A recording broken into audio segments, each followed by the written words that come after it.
আসসালামু আলাইকুম রহমতুল্লাহি ওয়া বারাকাতুহু।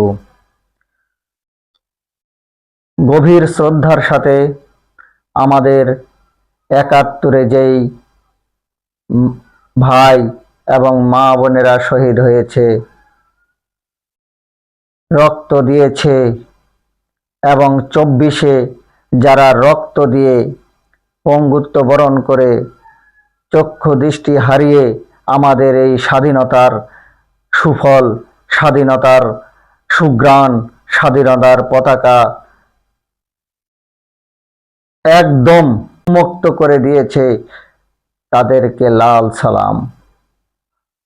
আমরা দেখছেন এই বাংলাদেশকে অনেক কষ্টে উপার্জিত, অনেক সাধনায় উপার্জিত, অনেক রক্তে উপার্জিত, অনেক পঙ্গুত্ব বরণ করে উপার্জিত, দৃষ্টি শক্তি দিয়ে উপার্জিত বাংলাদেশের মানচিত্রকে আমরা এখনো কর্তৃত্ববাদী দখলদারিত্ব ভারতের তাবেদারি করতেছি। তাদেরকে আমি ঘৃণা জানাই। আমরা বীরের জাতি বলে নিজেকে দাবি করি। কেন দাবি করি? এটার একটি কারণ আছে। কারণটা হলো, দেখেন এই বাংলাদেশে এই পর্যন্ত যেই ধরনের স্বৈরা শাসকেরা এসেছে তাদেরকে আমরা বিতাড়িত করেছি, আমরা তাদের তাড়িয়েছি, আমরা তাদের পিছু হটতে বাধ্য করেছি, স্বৈরাচারকে পতন করতে আমরা পেরেছি, কিন্তু পারি নাই এখনো আগ্রাসন দূর করতে। আমরা যদি আগ্রাসন দূর করতে চাই, ভালোবাসি, বাংলাদেশকে ভালোবেসে থাকি, তাহলে অবশ্যই এই আগ্রাসনের মোকাবেলা করতে সবাই একসাথে একযোগে কাঁধে কাঁধ মিলিয়ে হাতে হাত রেখে কাজ করতে হবে। নতুবা এই বাংলাদেশকে আগ্রাসন মুক্ত করা কোনো প্রকারেই সম্ভব না।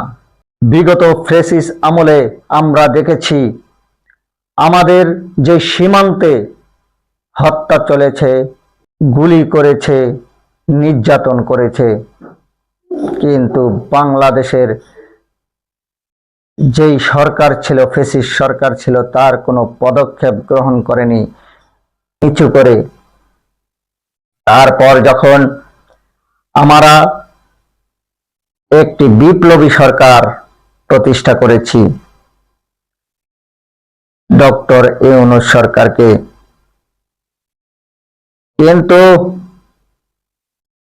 আমরা বিপ্লবীর কোনো প্রথমে যেমন একটি আভাস পেয়েছিলাম,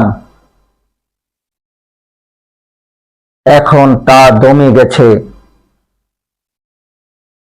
আমরা এই বাংলাদেশের বিপ্লবী সরকার চেয়েছি, মনোভাব থাকবে বিপ্লবী, কিন্তু কোনো বিপ্লবী মনোভাব আমরা উদ্যাপন করতে পারছি না। আমরা এখন দেখতে পাচ্ছি প্রথমে যেমন গরম হয়ে গিয়েছিল, এখন একদম ঠান্ডা হয়ে গিয়েছে। এই বাংলাদেশে আমরা চেয়েছিলাম একটি বিপ্লবী সরকার প্রতিষ্ঠা করা, কিন্তু বিপ্লবী সরকার আমরা এখনো প্রতিষ্ঠা করতে পারছি না। বিপ্লবের যে স্পিরিট, সেই স্পিরিট পাচ্ছি না। আমরা কোনো কাজে ক্ষেত্রেই এখন দেখছি না অগ্রযাত্রা। এই যে রোহিঙ্গাদের নিয়ে এই বাংলাদেশে একটি প্রস্তাব হয়েছিল, বিদেশি প্রতিনিধিরা এখানে এসে ডক্টর ইউনূসের সঙ্গে একটি অনুষ্ঠান করেছিল, সেখানে বলেছিল 1,80,000 রোহিঙ্গাকে বাংলাদেশ থেকে 15 দিনের মধ্যে প্রত্যাবর্তন করবে মায়ানমারে, কিন্তু না, তার 2 দিন পরে খবর, 2 দিন পরেই আমরা দেখতে পেয়েছি বাংলাদেশে 1,13,000 রোহিঙ্গা ঢুকে পড়েছে। তাহলে আমরা এই বাংলাদেশকে কি করতেছি, কি দেখতেছি, কি শুনতেছি, কি বুঝতেছি? আমাদের চোখ কান দৃষ্টি খোলা রেখে আমাদেরকে বুঝতে হবে আমাদের প্রধান উপদেষ্টা কি বলছে, কি করছে।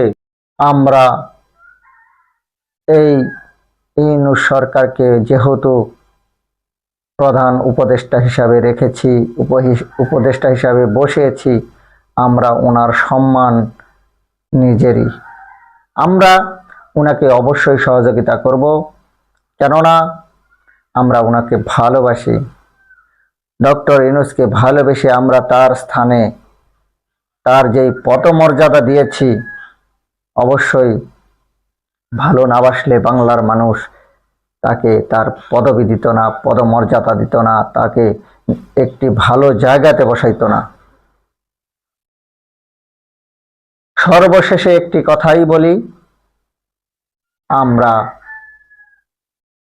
এই বাংলাদেশকে আগ্রাসন মুক্ত করতে যা যা পদক্ষেপ নেওয়া দরকার, আমরা এই সরকারের কাছে তা আশা রাখব, আশা করব আমাদের সহযোগিতা করবে এবং দেশকে আগ্রাসন মুক্ত করে দেশকে উন্নতর দিকে এগিয়ে নিয়ে যাবে। এই বলে আমি আমার সংক্ষিপ্ত বক্তব্য শেষ করছি। আল্লাহ হাফেজ।